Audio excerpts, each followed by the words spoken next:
What's up, guys? It's your boy Keep It Real MMA.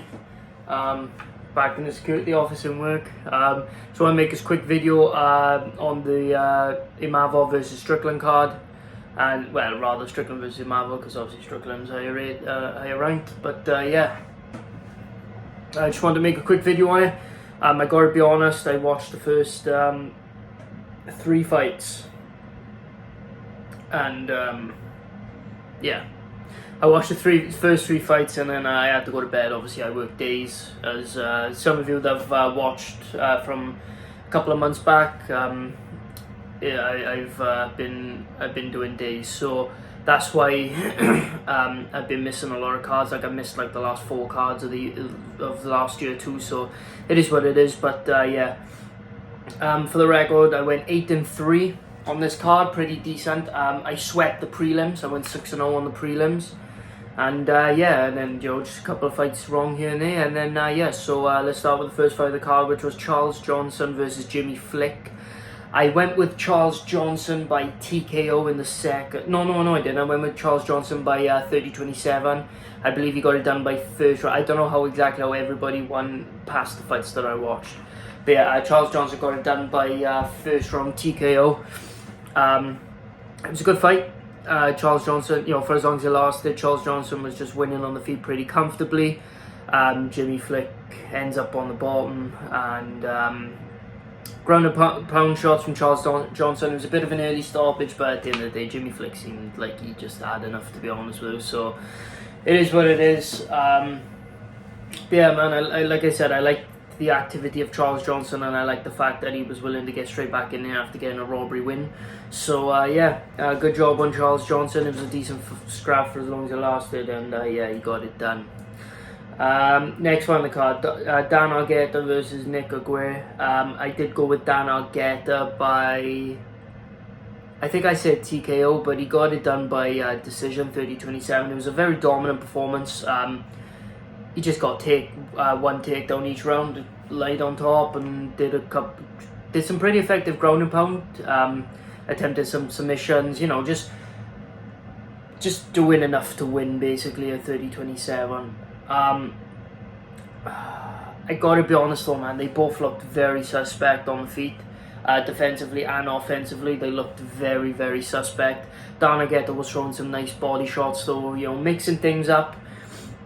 Doing really well, but man, the stand-up is suspect, considering that they're flyweights is a bit suspect. But at the end of the day, you got it done, and can't get mad at this. So yeah, good job by Dan Argueta, gets it done by 30-27 decision.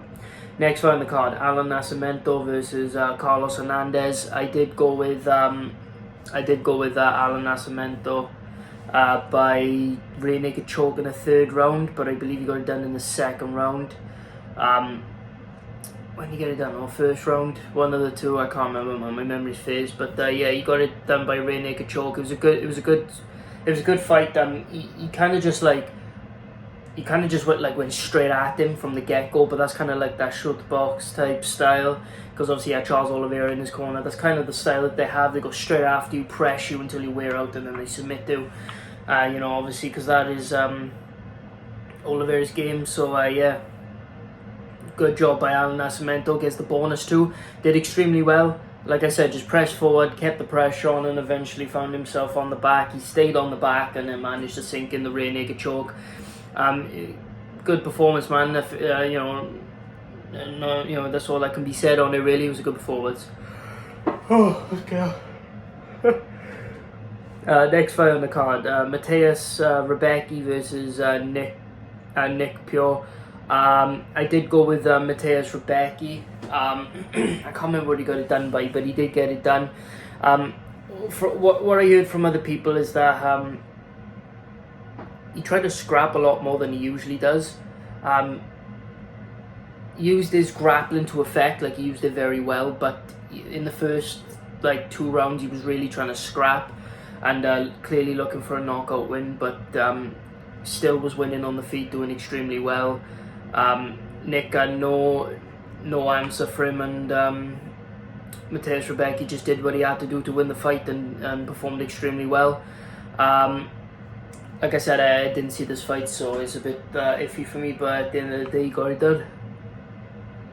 Next fight on the card, Claudio Ribeiro versus Abdul Razak Al Hassan. I always struggle to say like the middle name and then combine it with the last, but it's Abdul Razak Al Hassan. I picked Abdul Razak Al Hassan by first round TKO. I think I picked him by, but he gets it done by, I think it was either second or third. I seen the TKO, man.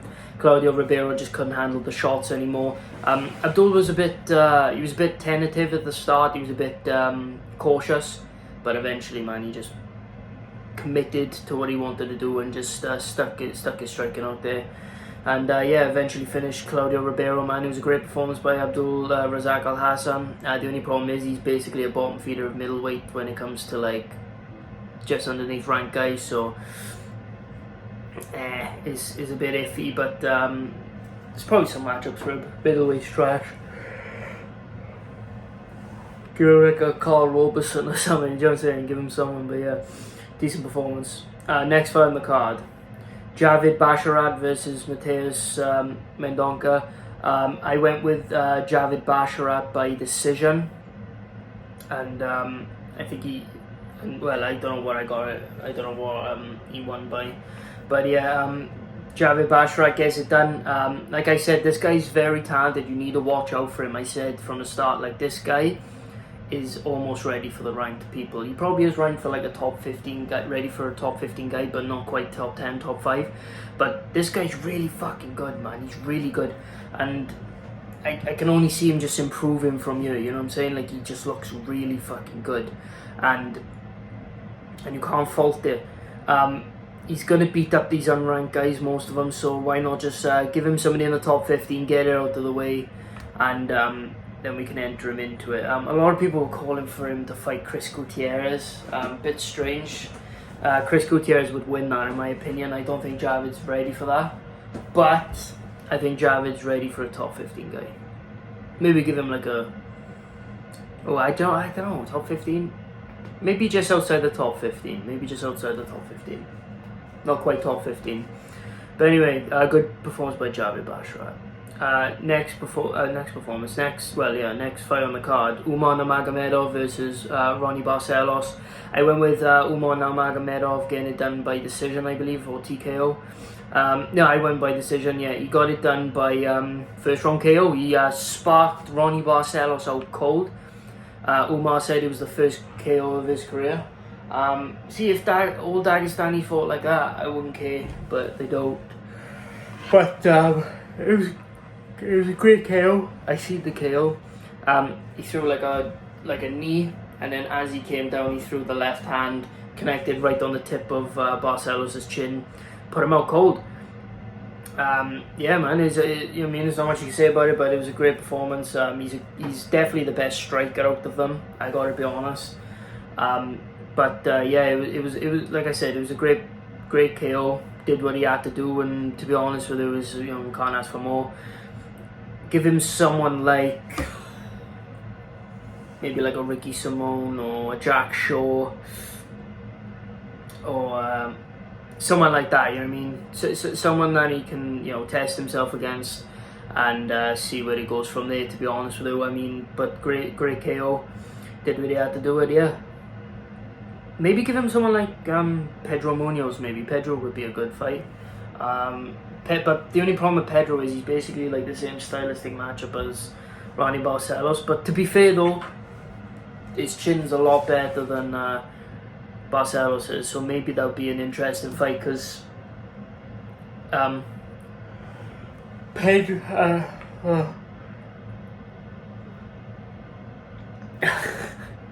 hate that. But yeah, his chin's a lot better than Barcelos, so maybe they can have him. But we'll just see. We'll just see where it goes from here. But great performance by Umar Nurmagomedov. Next fight on the card. I know I'm going through this quick, but don't forget, guys. I after the first 3 fights, I didn't see fuck all. So I don't know how anybody performed really. I'm just going off of what I've read and what I've heard. And yeah. So yeah, next fight on the card, Caitlin Vieira versus Raquel Pennington. I did pick Caitlin Vieira by decision, but Raquel Pennington gets it done by split decision. Everybody's saying that it could have gone to Raquel and that it wasn't a robbery. And it seems to be that most people who know how to score a fight like me are agreeing that it could have gone either way. So I ain't mad at them, man. I mean, it's women's fights. You know what I mean? Apparently Caitlin Vieira held her up against a cage, you know, just the usual shit that female fighters do. So yeah, it's just one of those. But yeah, good performance, I guess. I don't know where she goes from here.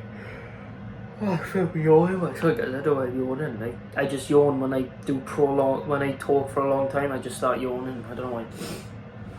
Anyway, guys, next fight on the card: Pugliani Soriano versus Roman Kopylov. I went with Pugliani Soriano, but Roman Kopylov apparently massively improved. Did very well. The TKO was decent.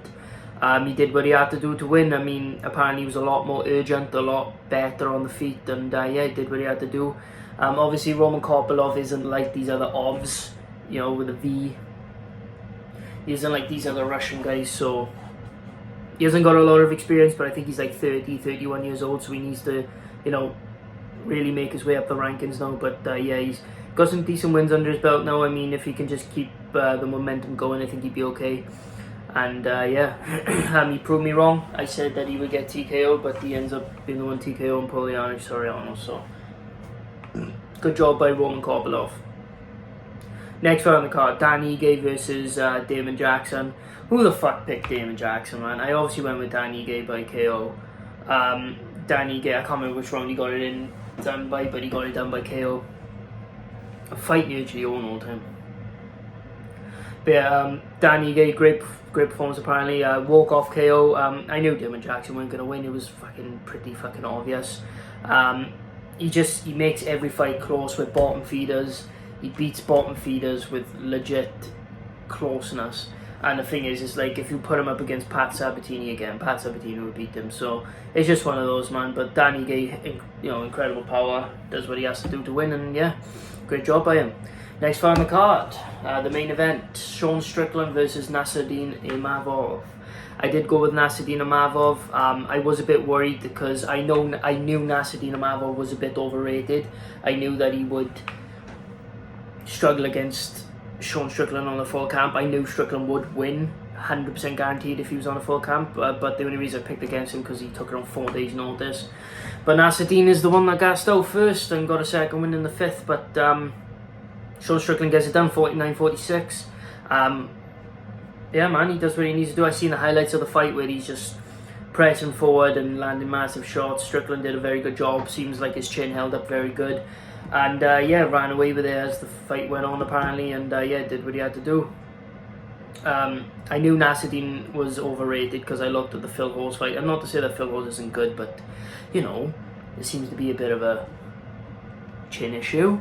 But yeah, great performance by Sean Strickland. He basically just exposed Nasruddin Imavov because based off the highlights I've seen, he made Nasruddin just look like an absolute amateur, made him look shit, to be honest with you. And Strickland beats anybody from 5 to 15 in my opinion. I mean, he beat Cannonier in my opinion, so give him like Paulo Costa next. Let's see where we go from here. So yeah, anyway, by the looks of it, it was a decent card. Delivered on as much as it could have delivered, to be honest with you, on a fight night. So yeah, anyway guys, thank you so much for watching. I appreciate every single one of you, you know that. And yeah, I hope you guys have a good day, and please like and subscribe if you're new, and if you've been here for a while, thank you so much for staying, and leave a comment, share, do everything you need to do, and this is Keep It Real MMA. See you guys in the next video. Peace.